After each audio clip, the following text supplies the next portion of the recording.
Hello বন্ধুরা, আজ এপার ওপার বাংলা রান্নাঘরে হয়েছে একটি হেলদি অ্যান্ড টেস্টি স্যান্ডউইচ।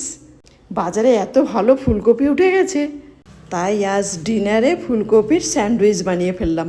রেসিপিটি আপনাদের সাথে শেয়ার করলাম। ভালো লাগলে লাইক বা কমেন্ট করবেন প্লিজ।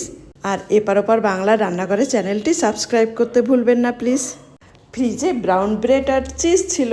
ব্রাউন ব্রেডের উপর চিজ দিয়ে তার উপর একটু শসা আর পেঁয়াজ দিলাম, আর তার সাথে তার উপর একটু গোলমরিচের গুঁড়োও ছড়িয়ে দিলাম।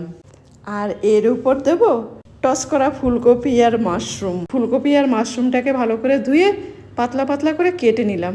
তার সাথে কয়েকটা রসুনের কোয়াও থেতো করে ছোট ছোট করে কেটে রাখলাম। ফ্রাই প্যানে বাটার দিয়ে দিলাম।